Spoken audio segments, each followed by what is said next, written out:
Assalamualaikum warahmatullahi wabarakatuh. Perkenalkan, nama saya Alvin Ibrahim, mahasiswa Universitas Subang dari Prodi Sistem Informasi Fakultas Ilmu Komputer dengan nomor pokok D1A2000035. Pada kali ini saya akan menjelaskan mengenai isi materi buku Pendidikan Kewarganegaraan untuk pendidikan tinggi dengan pengarang Dr. Ujang Carda, SSH, MH, MIP, MAP. Adapun resume dari buku tersebut dengan penjelasan sebagai berikut. Bab 1. Orientasi terhadap pendidikan kewarganegaraan. Pendidikan kewarganegaraan adalah pengembangan kepribadian di perguruan tinggi dengan kompetensi menjadi ilmuwan dan profesional yang memiliki rasa kebangsaan dan cinta tanah air, demokratis yang berkeadaban, menjadi warga negara yang memiliki daya saing, berdisiplin, dan berpartisipasi aktif dalam membangun kehidupan yang damai berdasarkan sistem nilai Pancasila. Pendidikan kewarganegaraan menyelenggarakan pendidikan kebangsaan, demokrasi, hukum multikultural, dan kewarganegaraan bagi mahasiswa guna mendukung terwujudnya warga negara yang sadar akan hak dan kewajiban, serta cerdas, terampil, dan berkarakter, sehingga dapat diandalkan untuk membangun bangsa dan negara berdasar Pancasila dan Undang-Undang Dasar 1945 sesuai dengan bidang keilmuan dan profesinya. Bab 2. Memahami identitas nasional sebagai karakter bangsa Indonesia. Dalam konteks Indonesia, menurut Ganeswara bahwa identitas nasional merupakan manifestasi nilai-nilai budaya yang tumbuh dan berkembang dalam berbagai aspek kehidupan dari ratusan suku yang dihimpun dalam satu kesatuan Indonesia menjadi kebudayaan nasional dengan acuan Pancasila dan Roh Bhinneka Tunggal Ika sebagai dasar dan arah pengembangannya. Identitas nasional merupakan sesuatu yang ditransmisikan dari masa lalu dan dirasakan sebagai pemilikan bersama, sehingga tampak kelihatan di dalam keseharian tingkah laku seseorang dalam komunitasnya. Identitas nasional merujuk pada identitas-identitas yang sifatnya nasional. Bab 3. Memahami Pancasila sebagai ideologi bangsa dan negara. Ideologi nasional berupa kumpulan pikiran-pikiran rakyat yang mengandung pandangan tentang keadaan bangsa, memuat perspektif atau harapan masa depan bangsa, dan memberi arah serta dorongan bagi seluruh kegiatan manusia. Pancasila sebagai ideologi berisi konsep, pemikiran, gagasan dari sebuah bangsa untuk mewujudkan atau mencapai kehidupan yang luhur di kemudian hari sesuai dengan tujuan atau cita-citanya.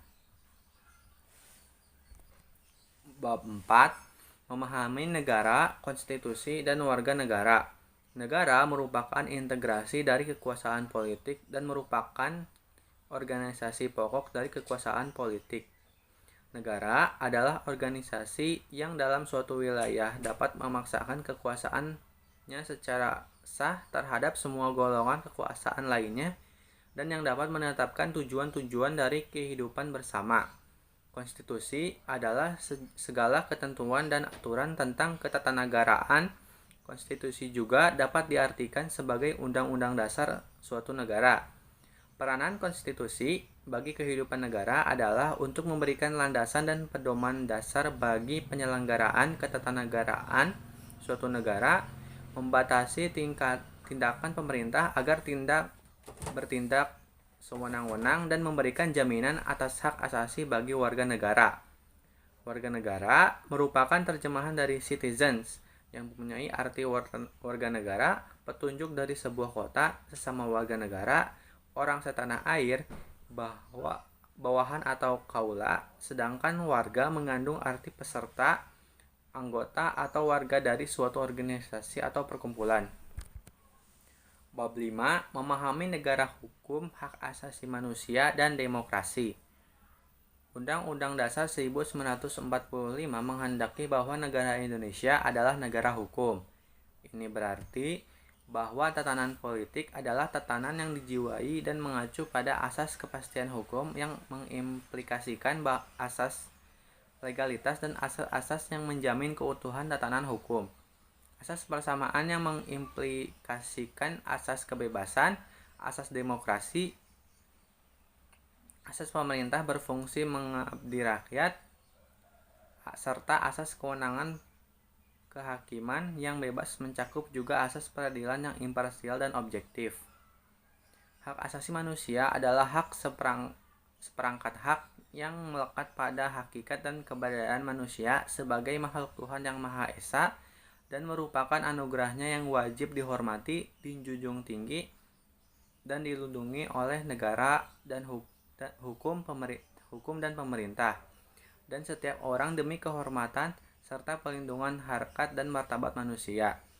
Demokrasi Pancasila merupakan demokrasi konstitusional dengan mekanisme kedaulatan rakyat dalam penyelenggaraan negara dan penyelenggaraan pemerintah berdasarkan konstitusi, yaitu Undang-Undang Dasar 1945.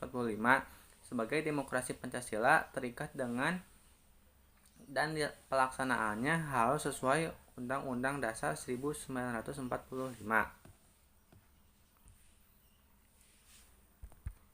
Bab 6. Memahami wawasan Nusantara sebagai wawasan nasional Indonesia. Secara umum, wawasan nasional berarti cara pandang suatu bangsa tentang diri sendiri dan lingkungannya, yang dijabarkan dari falsafah dan sejarah bangsa itu sesuai dengan posisi dan kondisi geografi negaranya untuk mencapai tujuan dan cita-cita nasionalnya. Sedangkan wawasan Nusantara mempunyai arti cara pandang bangsa Indonesia tentang diri dan lingkungannya berdasarkan Pancasila dan Undang-Undang Dasar 1945 serta sesuai dengan geografi wilayah Nusantara yang menjiwai kehidupan bangsa dalam mencapai tujuan dan cita-cita nasional. Bab 7. Memahami ketahanan nasional dan integritas Indonesia. Ketahanan nasional adalah kondisi dinamis suatu bangsa yang berisi keuletan dan ketangguhan yang mengandung kemampuan untuk mengembangkan kekuatan nasional di dalam menghadapi dan mengatasi segala tantangan, ancaman, dan gangguan baik yang datang dari luar maupun dari dalam, yang berlangsung maupun tidak berlangsung, yang membahayakan identitas, integritas, kelangsungan hidup bangsa dan negara, serta perjuangan mengejar tujuan nasional. Integritas nasional adalah upaya menyatukan seluruh unsur atau bangsa dengan pemerintah dan wilayahnya. Mengintegrasikan berarti membuat untuk atau menyempurnakan dengan jalan menyatukan unsur-unsur yang semula terpisah-pisah.